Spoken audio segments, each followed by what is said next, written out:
भाजप नेते नाना सूर्यवंशी आपल्यासोबत आहेत. नाना, आपण आज त्या कुटुंबाला भेटल्या, ज्या पद्धतीची ती परिस्थिती होती आणि आज तरुण वर्ग जो आहे अशा प्रकारच्या घटना घडत आहेत, काय नेमकं त्यांच्या घरच्यांच्या भावना आहेत आणि काय तुम्ही आव्हान कराल? खरं तर ही दुर्दैवी घटना घडलेली आहे.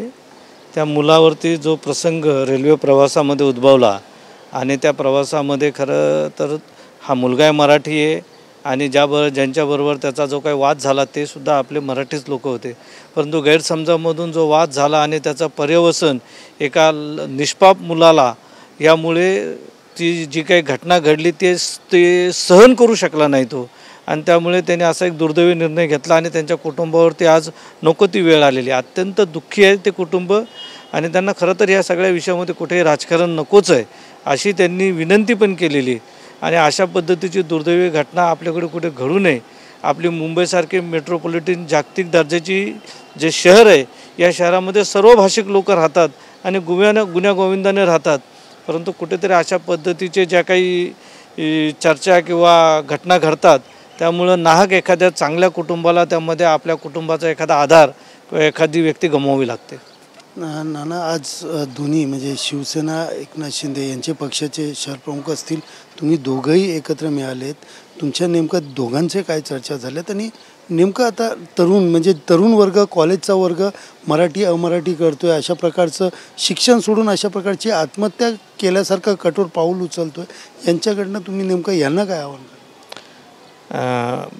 सर्वप्रथम म्हणजे निलेश शिंदे हे माझे खूप चांगले, आजच नाही अनेक वर्षांपासूनचे मित्र आहेत आणि त्याचबरोबर अनेक संस्थांमध्ये आम्ही एकत्र कामसुद्धा करतो. आज योगायोगाने जे काही दुर्दैवी प्रसंग घडला त्या ठिकाणी आम्ही एकत्र त्या ठिकाणी गेलो होतो. परंतु कुठेही यामध्ये राजकारण नाही आणि महायुती म्हणून शिंदे गट आणि आम्ही सर्वजण एकत्र आहोत. त्यामुळं एकत्र असणं हे आपल्यासाठी खरं तर सुखद बातमी आहे. आपण त्या दृष्टीने पाहिलं पाहिजे की महायुती म्हणून आम्ही ते एकत्र आहोत. पण दुसरी गोष्ट, कल्याण डोंबिवलीमध्येच या गोष्टीमध्ये महायुतीमध्ये कुठेतरी मिठाचा खडा येतो. आपण अनेक उदाहरणं मागची बघितली, लोकसभा झालं, विधानसभा झालं आणि आत्ता देखील गेल्या काही दिवसापासून जे सुरू आहेत, पक्षप्रवेश असेल किंवा इतर गोष्टी सुरू आहेत, या सगळ्या गोष्टीसाठी तुम्ही काय आव्हान कराल? कारण शिंदे गटाकडनं देखील आरोप प्रत्यारोप, युतीत आले तर ठीक, नाही तर आडवे करणार, असे वेगवेगळे विधान केले जातात. कल्याण डोंबिवली महानगरपालिकेची येऊ घातलेली निवडणूक ही खरं तर कार्यकर्त्यांची निवडणूक आहे. महायुती म्हणून आम्ही, NDA म्हणून आम्ही देशामध्ये आणि महायुती म्हणून आम्ही राज्यामध्ये सत्तेमध्ये आहोत आणि आमची युती अतिशय भक्कम आहे. खाली कार्यकर्त्यांच्या निवडणूक असल्यामुळे कार्यकर्ते हे स्वतःच्या सोयीनुसार त्यांना ज्या ठिकाणी सुरक्षितता वाटते त्या ठिकाणी जाण्याचा प्रयत्न करतात आणि कदाचित त्याच विषयामध्ये कधी ते काही कार्यकर्ते, काही इच्छुक उमेदवार हे एका पक्षातून दुसऱ्या पक्षाकडे आपल्याला जाताना दिसतात. आणि सुदैवाने कल्याण डोंबिवली महानगरपालिका या क्षेत्रामध्ये भाजप आणि शिंदे गट हे दोन तुल्यबळ असल्यामुळे कार्यकर्ते या दोन पक्षामध्ये जाताना येताना दिसतात. आता जशी जशी वेळ येईल, जसं जसं पुढे होईल तसं तसं आपल्या सगळ्यांना कळेल. आता ज्या पद्धतीने इकडं तिकडे जातात, विरोधक टीका करत आहेत. आता भाजपच्या शिवसेनेत गेले, शिवसेनेचे भाजप, महायुतीलाच त्याचा फायदा आहे. मात्र कुठेतरी आज जनतेसमोर, मतदारासमोर विरोधकांनी कुठेतरी कोंडी करायचा प्रयत्न, अशा प्रकारचे वेगवेगळे प्रश्न उभारत आहेत, वेगवेगळ्या टीका करत आहेत. त्यांना काय उत्तर द्याल? या KDMC क्षेत्रामध्ये विरोधक मला वाटतं आता नाहीच आहे. म्हणजे लोकप्रतिनिधी म्हणून सुद्धा नाही आहेत आणि पदाधिकारी कार्यकर्ते म्हणून सुद्धा काही नाही आहेत. आम्ही तर त्यांचं स्वागत करतो की आम्हाला विरोधक म्हणून एखादा चांगला विरोधक असावा आणि येत्या काळामध्ये नरेंद्र मोदीजींवरती विश्वास ठेवून, देवेंद्रजी फडणवीस साहेब यांच्यावरती विश्वास ठेवून अनेक कार्यकर्ते मोठ्या संख्येने भाजपमध्ये प्रवेश करतील. आपल्याला KDMCच्या निवडणुकीमध्ये ज्यावेळेला ही निवडणूक चालू होईल त्यावेळेला हे सगळं चित्र स्पष्ट दिसेल. म्हणजे ठाकरे, राष्ट्रवादी किंवा काँग्रेस याच्यापैकी कोणीही या ठिकाणी महानगरपालिकेमध्ये त्यांचं अस्तित्व राहणार नाही असं वाटतं का? त्यांचे नगरसेवक तरी येतील का नाही?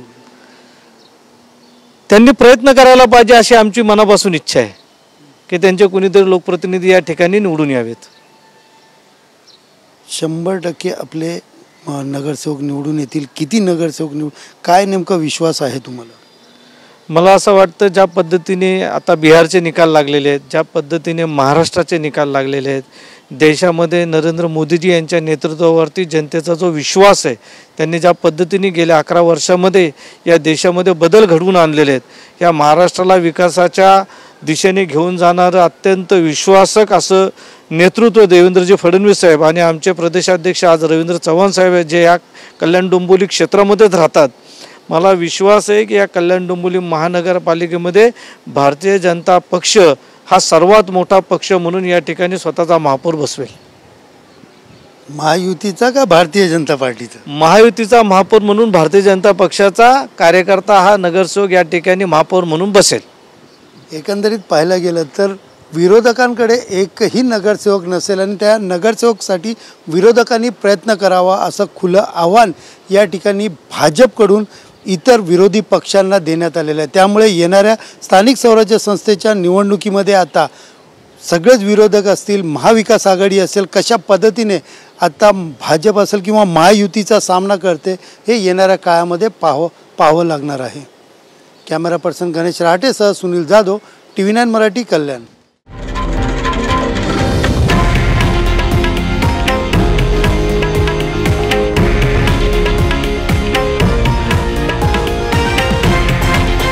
हे आहे देशातील नंबर 1 न्यूज नेटवर्क आणि आपण पाहत आहात TV9 मराठी, एकमेव.